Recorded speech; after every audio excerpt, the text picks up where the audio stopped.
আসসালামু আলাইকুম, welcome back to my channel রিতাস kitchen. আজ খুবই হেলদি একটি জুস নিয়ে চলে এসেছি। তৈরি করে দেখাবো পিওর ম্যাঙ্গো ফ্রুটিকা। তো চলুন দেখে নেওয়া যাক কিভাবে তৈরি করলাম ম্যাঙ্গো ফ্রুটিকা। ম্যাঙ্গো ফ্রুটিকা বানানোর জন্য 3টা পাকা আম আর একটি কাঁচা আম নিয়েছি। বাজারে এখন অ্যাভেলেবেল পাকা আম এবং কাঁচা আমও পাওয়া যাচ্ছে। অবশ্যই কাঁচা আমটা ইউজ করা লাগবে, তা না হলে জুসের টেস্টটা ভালো হবে না। ফার্স্টেই চলে যাচ্ছি শিরাটা তৈরি করে নেওয়ার জন্য। প্যানে 1.5 কাপ চিনি দিয়ে দিলাম, সেই সাথে দিয়ে দিচ্ছি 1 কাপ পানি। ফ্লেমটা অন করে দিয়েছি। যে কাপ নিয়ে চিনি দিয়েছি সেই কাপ দিয়েই পানি দিয়েছি। নেড়ে চেড়ে চিনিটা মেল্ট করে নিচ্ছি। চিনিটা আপনারা যেমন মিষ্টি খেতে চান সেটার উপর ডিপেন্ড করে ইউজ করতে পারেন। আমার পাকা আমটা মিষ্টি ছিল তাই 1.5 কাপ চিনি দিয়েছি।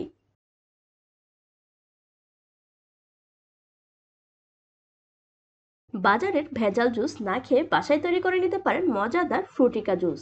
যেহেতু বাচ্চারা জুস খেতে পছন্দ করে তাই এই ম্যাঙ্গো ফ্রুটিকা জুস বাচ্চাদের তৈরি করে দিতে পারেন, বাচ্চারা খুবই পছন্দ করবে। বলক চলে এসেছে, চিনিটাও মেল্ট হয়ে গিয়েছে। ফ্লেমটা অফ করে দিয়েছি। শিরাটা ঠান্ডা হওয়া পর্যন্ত ওয়েট করছি। চলে এসেছি নেক্সট প্রসেসে। কাঁচা পাকা আমগুলো টুকরো করে কেটে নিয়েছি। এই পর্যায়ে আমগুলো সেদ্ধ করে নিব। আমগুলো হাঁড়িতে দিয়ে দিচ্ছি।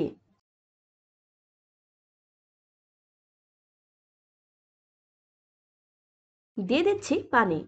খুব বেশি পানি ইউজ করব না, আমগুলো ডুবে থাকবে সেই পরিমাণ অনুযায়ী পানি অ্যাড করছি। দেখুন আমগুলো মোটামুটি ডুবে আছে, সেই পরিমাণ পানি ইউজ করেছি। আমগুলো খুব বেশি সেদ্ধ করার প্রয়োজন নেই, যেহেতু আমগুলো ব্লেন্ড করব। কিছুক্ষণ পর নেড়েচেড়ে দিচ্ছি। আরো কিছুটা সেদ্ধ করে নেওয়া লাগবে। কিছুক্ষণ পর সুন্দর বলক চলে এসেছে, আবারও কিছুটা নেড়েচেড়ে দিচ্ছি। আর 2-1 মিনিট সেদ্ধ করে নিচ্ছি।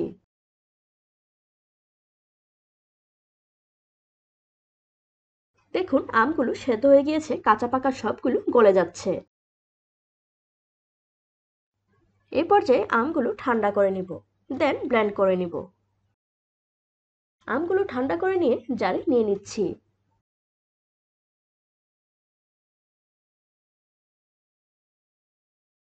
চলে যাচ্ছি আমগুলো ব্লেন্ড করে নেওয়ার জন্য। ব্লেন্ড করা হয়ে গিয়েছে।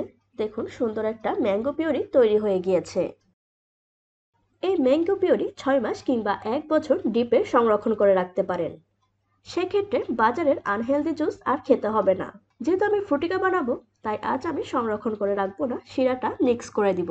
ম্যাঙ্গো পিউরিটা একটা কাঁচের জগে নিয়ে নিয়েছি ফ্রুটিকা জুসটা তৈরি করে নেওয়ার জন্য।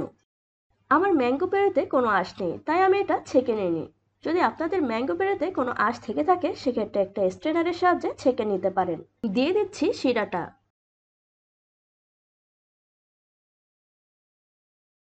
এবার ভালোভাবে চামচের সাহায্যে নেড়ে চেড়ে নিচ্ছি।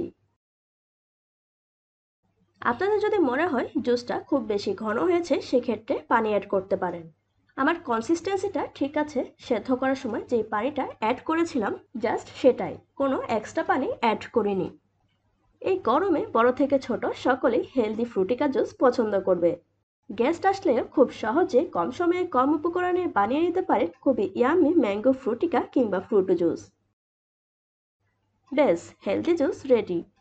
আশা করছি আমার আজকের হেলদি ম্যাঙ্গো ফ্রুটিকা জুস আপনাদের ভালো লেগেছে। যদি ভালো লেগে থাকে তাহলে আমার চ্যানেলটি সাবস্ক্রাইব করে আমার পাশে থাকুন। পাশে থাকা বেল আইকনটি প্রেস করে রাখুন যাতে করে নিত্য নতুন ভিডিও সবার আগে পৌঁছে যায় আপনার মোবাইলে। ফ্রেন্ডস এবং ফ্যামিলির সাথে শেয়ার করতে ভুলবেন না কিন্তু। Thanks for watching.